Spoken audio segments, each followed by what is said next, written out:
This book, Fast Draft Your Manuscript, written by my favorite writing mentor, Dr. Koster.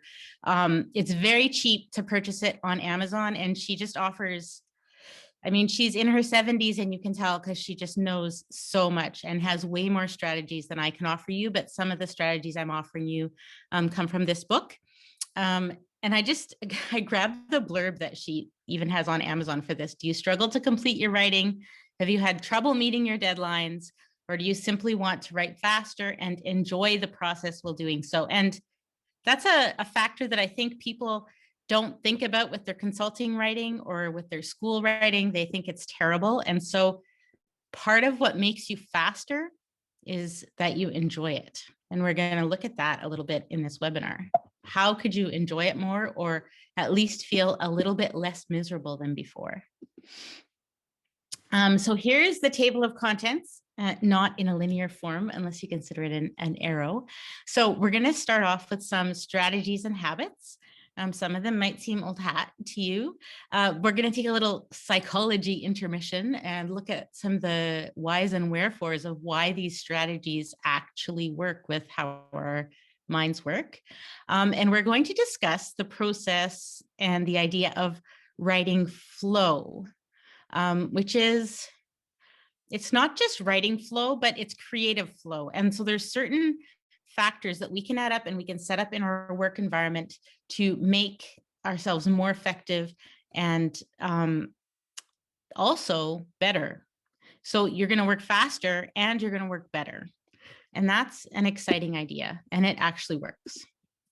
So here's our first survey. So how do you feel personally when you have to write under tight timelines?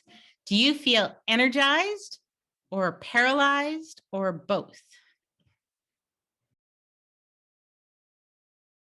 Most people are saying they are both, and then other people are kind of split between energized and paralyzed. If you're one of the people who feels energized, you may feel excited and you feel like it's a party. Like, come on, guys, it's a deadline. Let's order the pizza. We're going to stay up all night. We're going to get this job done.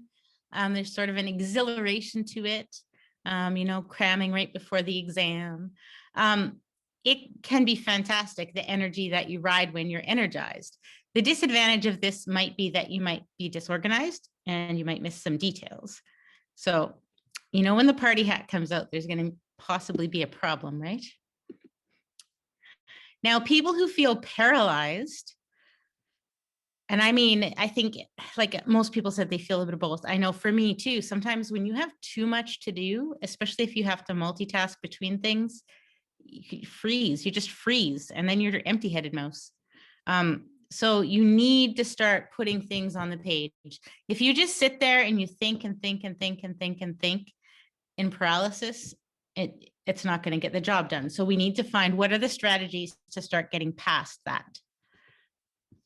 So you might not know this, but I also used to teach high school algebra. I would do it again if I was given the chance. I love teaching algebra, and algebra is one of those topics that some people feel very paralyzed by, and some people feel terrified by, either because they were told they didn't like math or because they didn't have teachers who taught them these strategies. Maybe the teachers tried and didn't succeed. So if you are bad at algebra, what you do, empty-headed mouse, looks at this equation and thinks and thinks and thinks and thinks, do I subtract the 8 or do I add the 8? Is that 28? And then do I divide by 4 or multiply by 4? Is that, and then they get all tangled up because they can't multiply 28 by 4. But you don't have to multiply 28 by 4 to solve this equation, right? But the thing is, the thinking mouse gets so tangled up in the thinking that they're stuck at that and they can't get to the right answer in that state. My dad, luckily, was an engineer, and he told me, always start a difficult problem with a blank piece of paper. And no matter how easy the problem is, just write down all your steps, show all your work, get out the pencil and the paper. Remember pencils? I also have tutored a lot of math. And if you don't get the pencil out, and people, like, I know my son learned a lot of his math with computers and all the textbooks are online, and it's a lot more difficult. So if you think of the procedure of getting out a pencil and paper and actually writing things with your pencil and paper, then math becomes really fast and really easy. And you're very unlikely to make mistakes compared to think. This is hard to do unless you're already practiced at it. Okay. This is easy to do. I write down the equation with my pencil. I know that I'm adding 8. And so if you were in my math class, you would learn whatever the operation is, plus 8, you subtract it, minus 8. And I have an onion analogy too, but never mind. Write me later if you want to know my onion analogy. So subtract 8 from both sides, and then you have 4x equals 12. That's easy. I'm multiplying by 4, so I'm going to divide by 4. So my point in telling you this about writing is because it's just a procedure. It's very easy because you just have to follow the procedure. And because you have a procedure, what might seem difficult becomes simple. And it's the exact same thing with fast drafting. If you have a procedure, and we're going to look at some procedures, then what is very difficult and can paralyze you becomes simple. And then because you're practiced at that, people who are good at practicing this also, they pop the 3 into the equation and they check their answer. And so they're guaranteed that they have also done a quality job. And because they're in the habit of taking out their pencil and paper and following a set of steps, then they're going to be accurate. We're going to do the same thing with fast drafting. So here's a poll. It's not an ABC poll, but just write your answers in the chat if you like, or think about it very deeply.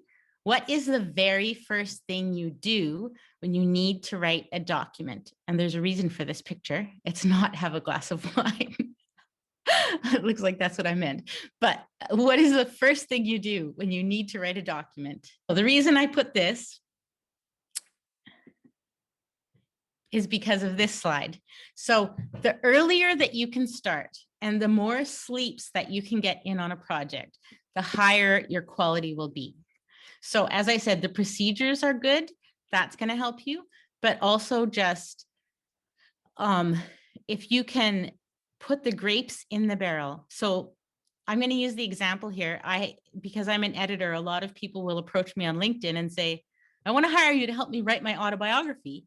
And some of these people have amazing stories. They immigrated to Canada, or whatever they did. Mostly people that immigrated to Canada all have cool stories. And so they want me to help them write their book. And I say, well, great, let's write a table of contents. And that's putting the grapes in the barrel. You have to write down ideas to start.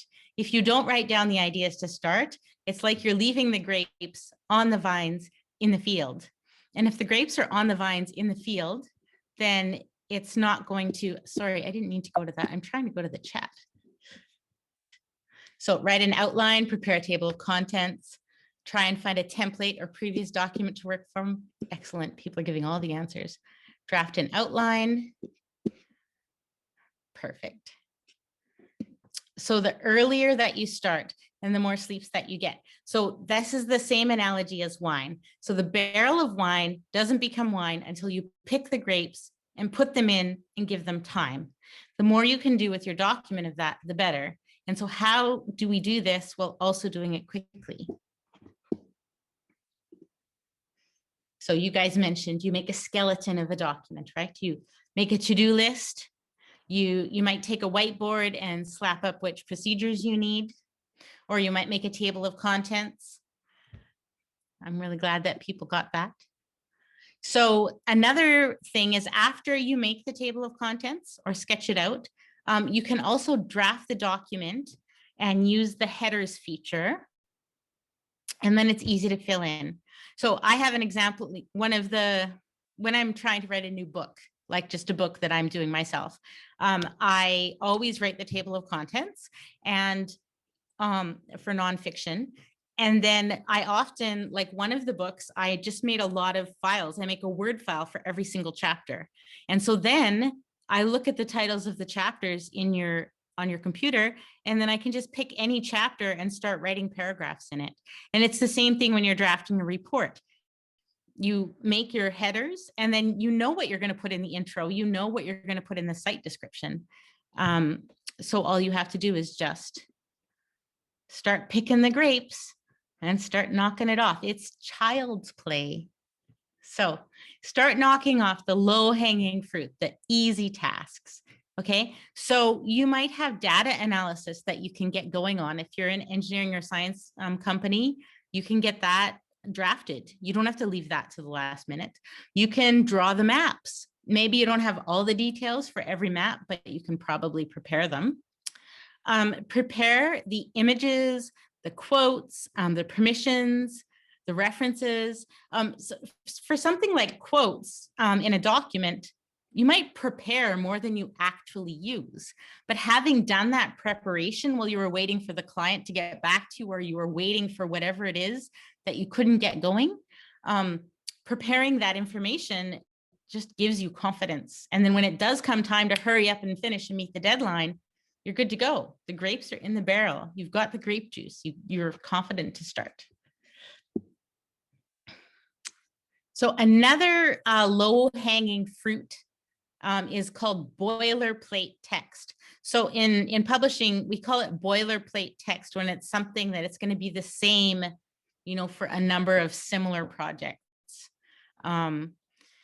You can often write those up.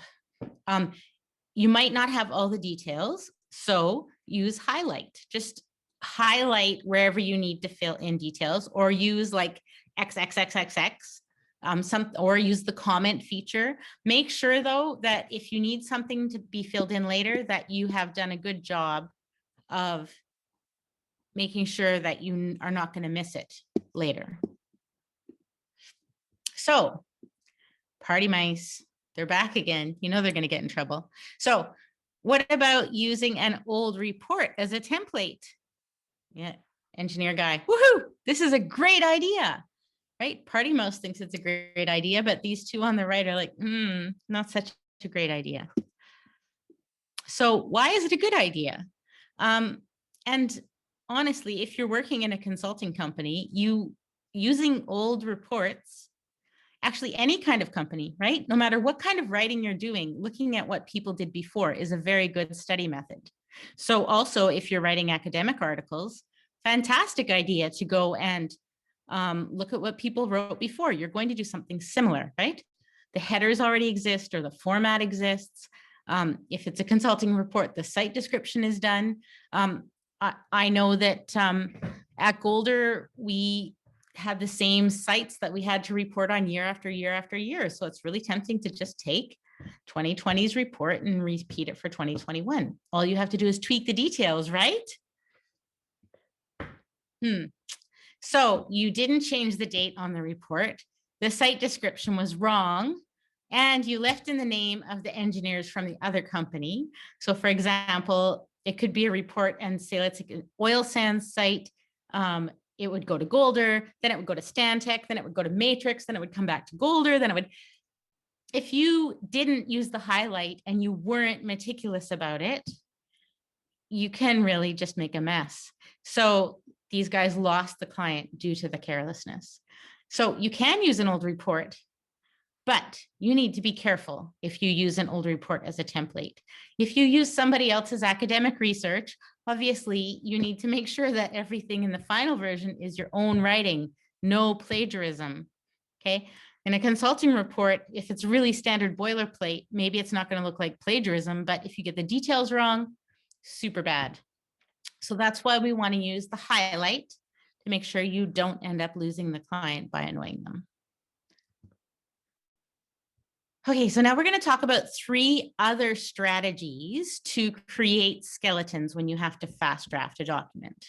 So these 3 strategies came from the first engineering book I wrote, and a bunch of senior people told me that this is how they actually do stuff. So if you're writing, say, an environmental assessment with a whole bunch of different people involved in that environmental assessment. So you might have fish people and river people and geotechnical people and environmental people and archaeologists, and everybody's got to get in on writing the environmental assessment. Then one strategy that you can use is everybody get together in a meeting room, bring what you did, your maps or your reports or whatever, and then get it on a giant conference table and sort of rearrange it and figure out what order it's going to go in. So if this was a brand new site that we were working on in Papua New Guinea or Costa Rica, well, we wouldn't work in Costa Rica because they're smart, but say Mexico or something, then you might have to start right from scratch. Maybe the components are going to be completely different from previous reports that we did. Another method that you can do is bullet point method. This one's very common, right? So you set up your table of contents and your rough outline. So this is kind of similar to what I was saying, that I would just make a bunch of Word files for each section. And then you can bullet your paragraph by paragraph or sentence by sentence, and you can rearrange it easily. So you could also do this and put each section on a cue card. And so if you have cue cards, it's easy to move them around if you want to figure out where to put it. Nowadays, people often, instead of using cue cards, you just rearrange it on the screen.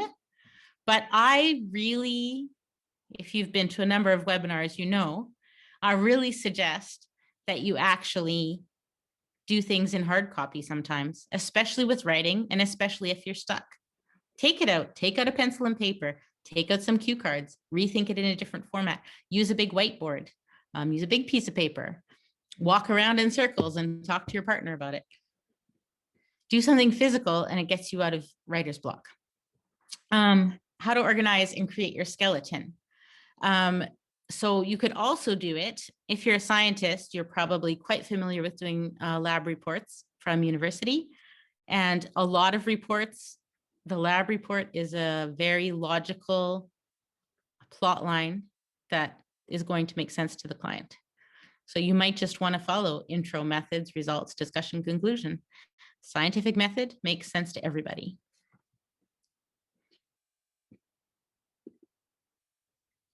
So this is a wrap on part 1, technical strategies. So we're going to have a psychology break. Does anybody have any comments, complaints, or questions for me yet? If you do, you can put them in the chat.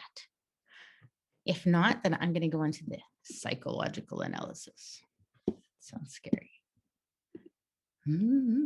Intermission. Psychological intermission.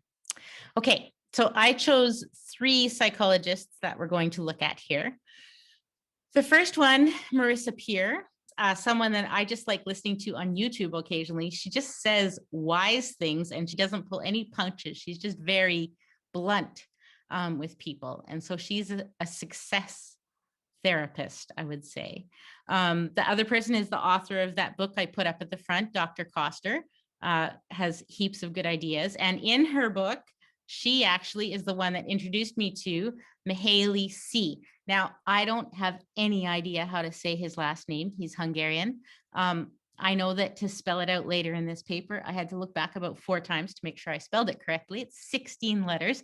However, the important thing for you all is he is worth looking up his TED Talk. And all you have to do is put Mihaly C and maybe put Mihaly C flow, and his work just comes up because he is the main writing flow psychologist in the world. He's the one that came up with the idea, and he's still around doing TED Talks and stuff.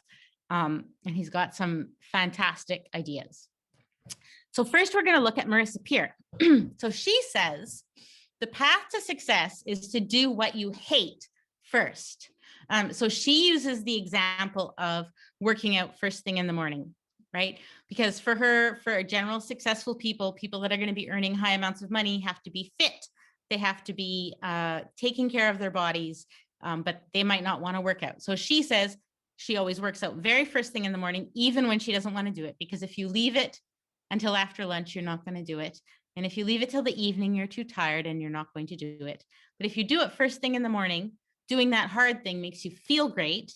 So you feel good about yourself and you have a better day, and you have the energy to carry on cheerfully. So it's the opposite of what I was saying about the low-hanging fruit, right? So this is where we have to say, and especially if you are needing to write in a hurry, probably you don't have enough hours in the day. I'm very familiar with this concept. So what you do is, there are parts of your report that are going to be harder to write, less fun. So when you're on your peak game, that's when you have to do those pieces of work. It's really tempting to do the fun and easy pieces and to not do the hard pieces. And then you leave the hard pieces for when you're exhausted. So Marissa Peer's thing does work with the low-hanging fruit strategy. What you have to do is monitor your own activity levels. When do you work best? You know, do you work best after the kids go to bed? Do you work best when you first wake up? You probably do not work best right after lunch. Most of us are sleepy, although more and more people are doing intermittent fasting and skipping lunch. And then they also skip that dopey part of the afternoon. So be aware, what do you need your peak brain time to do? And what tasks can you do when you are more exhausted? So for example, I can go through, if I'm editing content and I need to focus on the scientific details of a paper, I have to do that when I'm fully awake. If I'm very exhausted, I can be checking for periods and commas, and I can check all those red flag issues that I discuss in the reviewing module of the course. So there's procedures that I have for when I'm exhausted to help me get past that so I can keep working quickly even when tired. So here's a survey. Which task do you hate the most when you're writing? And if it's not one of these 5, then you can type something else in the chat. Most people have voted now.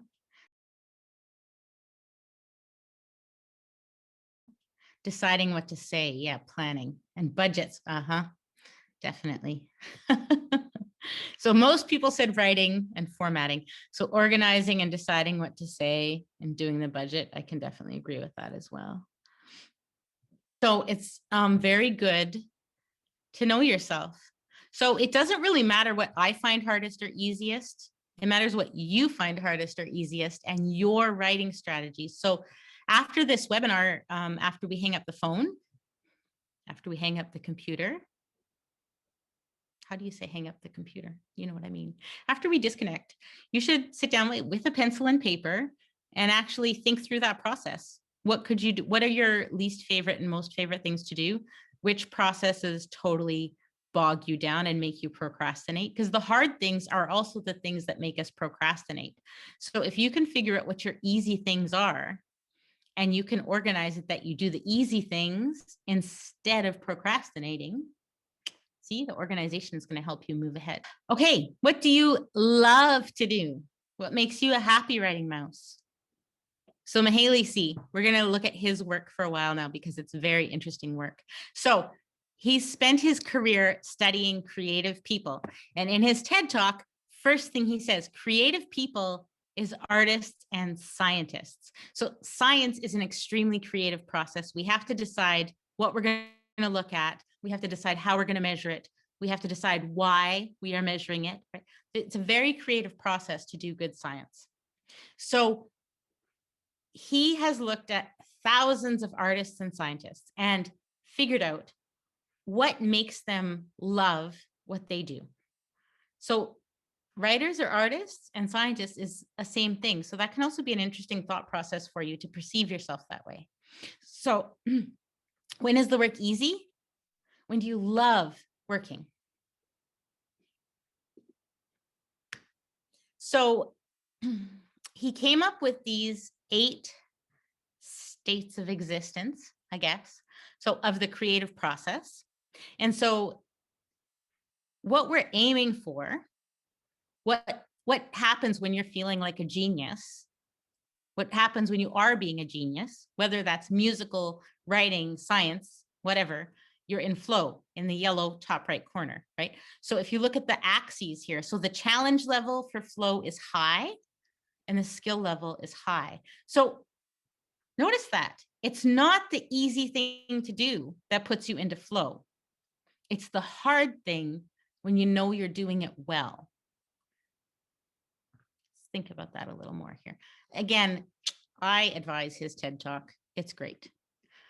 This is from his TED Talk. And so this is the guy that wrote the book about the inception of Sony. As you know, Sony is a very successful Japanese company. And this guy said that this is the purpose of Sony. to establish a place of work where engineers can feel the joy of technological innovation, be aware of their mission to society, and work to their heart's content. So I think we have this idea that work is not fun, but actually work that we love is fun. And I know when I was at Golder too, you know, the idea of the mission to society was a central component of the Kool-Aid there that made us love being there. We felt we were doing something better. We were encouraged to speak to kids groups and have Golder orphans and in fundraising and feel the fun of the creation and the fun of connecting with our peers. And then, you know, people work for joy. You're not just working for the money. You need the money to feel respected, but you work for joy. Like, I have not earned much money on it on my novels yet, but I'm writing my novels because I need to write my novels because it brings me joy. And then other people say they like it, then that brings me joy too. So how does it feel to be in flow? I write novels. What do you do? In fact, type it in the chat right now. What do you do that you love if you have a creative endeavor? Is it being with your kids? Is it painting? Is it knitting? So here's what you would feel like if you're in flow. So this is according to, again, you can hear it better said by Mihaly C. if you go to his web talk. So completely focused. You lose all sense of time and reality. So Mihaly C. calls that ecstasy. You feel extreme inner clarity. You totally know what you're doing. You know that it's doable. You don't doubt yourself, and you feel serene and that intrinsic motivation. You would do it even for free. And so people are putting some fantastic articles in here, like playing piano, gardening, teaching kids, scuba diving, swimming, artwork, creating, assembling jewelry. So yeah, all those things that you would do even for free. And it's exciting because you do it well. So how do we do the things that we said we hate with as much excitement as we do this? Or, you know, getting towards that. So when you can get this feeling about what you guys are talking about right now, get this feeling in our writing, that's when it goes well. How do you know that those things are in your flow? So maybe you could put some words about how do you feel in that state? How do you feel when you're in that? Excited and fulfilled and amazing, happy, absorbed. Yeah. Inspired and energized. Excellent. Yes, and not anxious. You know you can do it. Meditative, accomplished, young and light and happy. Yes. Like dancing. I actually danced the other day. That's how I know I'm really happy. So that's how it feels to be in flow. So now Dr. Koster also studied Mihaly C. more than I have, and she offers us a procedure to create this state. So we're going to get back into some nitty gritty now. So this is a quote from her fast drafting book. So how can we create that wonderful exhilaration of being in a state of flow when we need to be in a state of flow? So Mihaly C. says that setting the stage for flow and happen requires 5 basic things: a clear ending goal, an immediate self-feedback system that cues you that you are moving towards that goal, a challenging task that's just within your range of capability. So notice again, it doesn't say an easy task. It's a challenging task. I think that is the main thing I've learned from this webinar personally, is that we get in flow when it's hard, not when it's easy. But we're not afraid of failure. And it has to be an activity we enjoy, but we can make it an activity we enjoy. So the components of fast drafting are designed to meet these needs. And then in the chapters of the book, we look at goal setting, ways to gain positive feedback, how to set personal challenges, how to avoid failure, and discover and maintain the thrill of writing. So let's look at that here now. So again, here it is. I just wrote it more quickly so that we can get that stuck in your brain. End goal, self-feedback path. So think about that. What is the feedback that you're going to give, right? Like a checklist. So you can go, check, I did it. Check, I know I'm climbing this ladder. Okay. Challenging task, but not afraid of failing it, and you're enjoying it.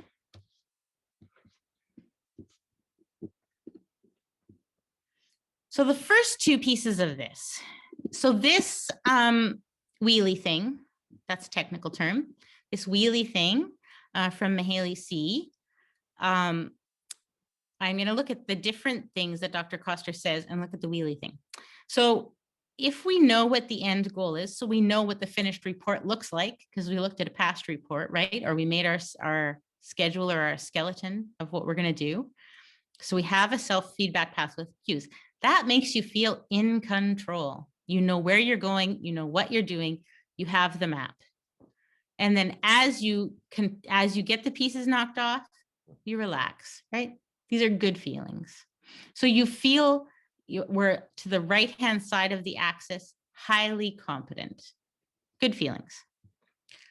Now, the low-hanging fruit that I talked about can be boring, right? But you still have to do it. You still have to do all those easy pieces.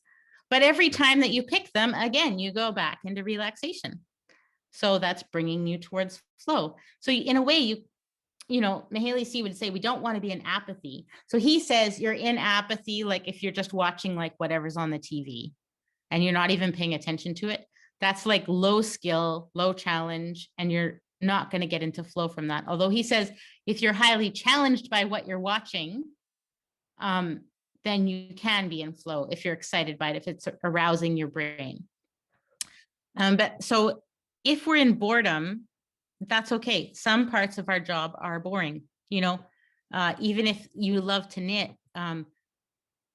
turning the skein of yarn into the ball of yarn might be considered kind of a boring task, but it's relaxing. And so you enjoy it. You enjoy taking the skein of yarn and putting it into the ball of yarn. Or if you don't, you get them to do it at the yarn store. But, you know, it's relaxing because you can do it well.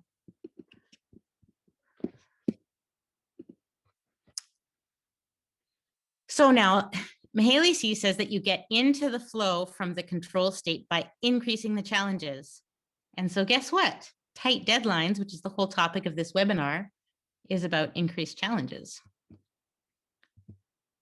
So you get more aroused and more close to the state of flow by having a tight deadline. So if you actually have to write something and you might notice that you procrastinate until the last minute, that's in a way you're challenging yourself by being a schmuck for the first 2 weeks.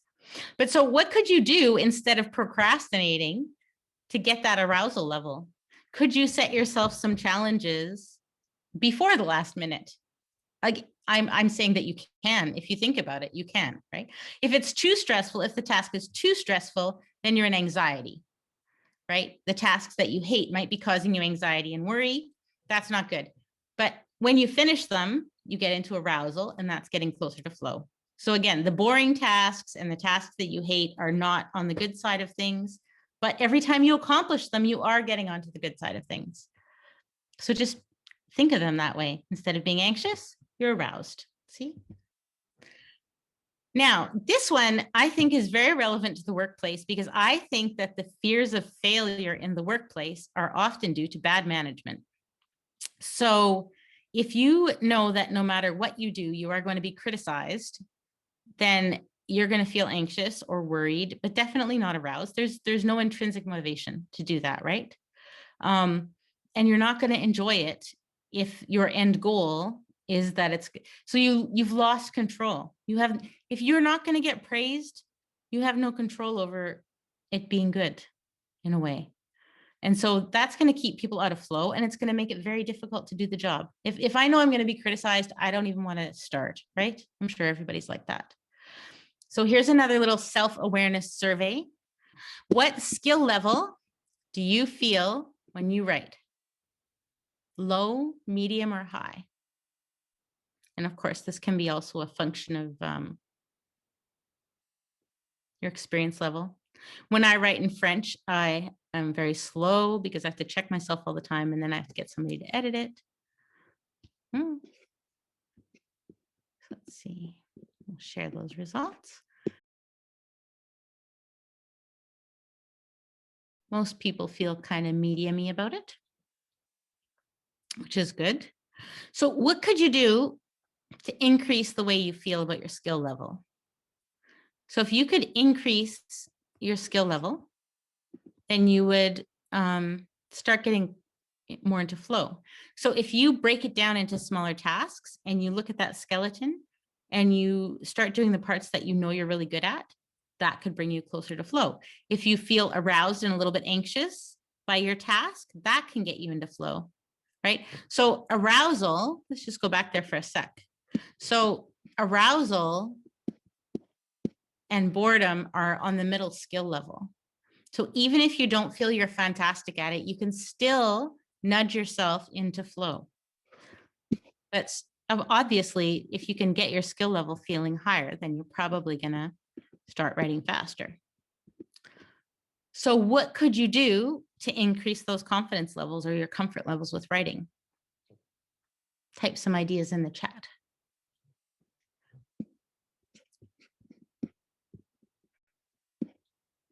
What can you do to increase your confidence levels? Oh, starting a blog to practice. I love that. There's a better way to write things. Yeah, practicing. Free writing. So again, that's, yeah, practicing. And even like the blog thing, I like it because it's kind of like the old-fashioned journals. Oh, try writing in a different style.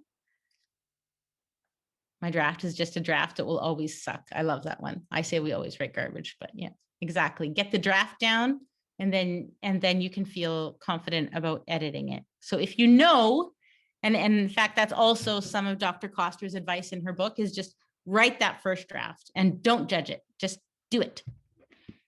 I really like this slide when I was looking for it. Our program of short films will continue immediately, and there will not actually be time for snacks right now. So finding a mentor, that can help you too. No snacks. Right on to the next part. So more strategies from Dr. Koster's book. So for staying on track, I noticed there's an online egg timer. I found that by Googling, you probably could too. So actually, so this is about increasing your arousal, increasing your challenge. With the same exact task that you had before you did this webinar, you can change yourself more towards flow by taking these next 3 slides worth of strategies, okay? So measure your time. Actually, and fiction writers talk about this a lot, right? You sit down and for 20 minutes, you write as fast as you can for 20 minutes. And then people actually graph things. If you've ever done NaNoWriMo, which is the National Novel Writing Month in November, they have a graph and everybody's supposed to graph how many words you do, right? Make a schedule and stick to it. So draft first and meet your schedule. So if you have ever worked out and you've ever done an athletic challenge, you never expected to be great at it if you hadn't been training. It's the same thing with your writing. And people were saying that, practicing, blogging, etc. My friend Amanda Waters' husband, they train people for the Boston Marathon. And so just like that, I think we all know about running and running faster. Think of your writing the same way. You have to start timing yourself and writing quickly in sprints. They actually even call it writing sprints. So people talked about practicing with like a journal or a blog. You can practice just like sprinting. You can say, I'm going to write 100 words every morning. 100 words is really easy. And Heather's saying the Pomodoro technique, which is another technique that's about sprinting online. And you don't have to tell anybody about this. You could just set yourself that strategy. So get an accountability buddy is another one. So I used to work a lot with companies in India, and I have some Indian colleagues that are just fantastic communicators. And so we would often get on Gmail chat, and we'd be working at like 11 o'clock, 12 o'clock at night. And say, okay, well, I'll see you at 11:30. And so we'd edit like crazy for half an hour, and then we'd chat for 5 minutes on Gmail chat. And then we'd edit for crazy for another half hour. We chat for 5 minutes on Gmail chat. It works really well, especially when you're a single mom who's exhausted working overnight. So even if you're exhausted, even if you're not sure about your content level, if you have any friends that will chat with you on Facebook or Gmail chat, that is a really effective way to keep yourself going instead of procrastinating, is being accountable to somebody. Write content goals and meet them. So, and again, that's just sort of like building yourself a ladder, building yourself a set of things. If you work out in the gym or you're running, you probably know about saying, okay, I'm going to do 18 press ups of a certain weight today, and tomorrow I do this number of press ups, right? That's exactly what athletic coaches do. You can do the same thing with your writing. Eliminate distractions. So this is so obvious. You go to an isolated place. So Dr. Koster suggests picking up your laptop and going into a separate room where there's nothing. Your phone is on the other side of the house. You turn the internet off. You close the door so that your family and your pets don't bother you. It's obvious. I don't do it. Do you do it? Tell me in your chat if you do it. I wish I did it. I aspire to do it more of it soon. So conquering the speed bump. So this is about writer's block. So when you get stuck, here's some steps that you can do. Review your outline, leave a rough edge. So leave a rough edge is like, it's kind of a novel writing technique, but you can do it for reports too. So if you're writing along and you know the next thing that your characters are going to do, but you're tired, you go to bed. And when you wake up in the morning, you already know what you're going to be writing. You have the first few paragraphs or the first scene, and then you get in the flow, and then it keeps going. Whereas if you write everything that you know that your characters are going to do and you're not really sure what they're going to do next, and I've certainly done this, sometimes you have no idea what they're going to do next. And it takes you weeks to figure it out, like weeks. So trust your preparation and highlight anything you're unsure of. So we talked about that. Just write that first draft. Know it's going to suck. Don't worry about it. And just highlight the bits. Summary of how to write quickly. Prepare. Organize the table of contents. Write any of the standard boilerplate pieces. Prepare your skeleton or your table of contents or your headers in Word. I love doing the headers because then you have buckets that you can put things in. If you copy a previous paper, be careful. It's a time bomb. You can lose clients if you are not careful. Use the highlight. Do what you hate first, but when you're stuck or when you're tired, do the low-hanging fruit. Set up steps to success with positive feedback and rewards. So those positive feedbacks, maybe you set them up for yourself. If you're like me, it might be nicer to set it up with a buddy. I love having someone to chat with, to say, Kate, I got something done. And then we go into it for another hour. Eliminate distractions. So obvious, and we're bad at it these days. And then number 10, challenge yourself. So if it's easy, it's probably not very exciting. Think of that. Like, you don't learn a new skill by doing everything that you already know how to do. And learning a new skill is exciting because you don't know how to do it yet. Thank you to everybody who's come out today, but also Krista, to you for an absolutely exciting, interesting, and jam-packed presentation again. This is so much fun. I never know what to expect, and I did not expect to have all these perspectives on psychology, on how to write faster. That's really neat.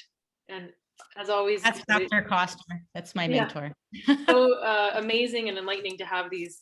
So I hope everybody has taken away some really great tips from today. And for anyone who wants to join us in the future webinars, here's the next 2 coming up. These are available on our website, and I've copied all the pieces into the chat so you can have all the active links. Thanks for all the nice thank yous in the chat, everyone. It's always fun to have everybody join, and thank you to everybody for being so active and participating. I think that makes these webinars even more fun when the audience is highly involved and active and sharing. So thank you everyone for being so engaging. Reach out anytime if you have questions or want to connect. We're here to connect with you and look forward to doing so. So have a wonderful day or night wherever you're joining from, and we'll see you all soon. Thanks.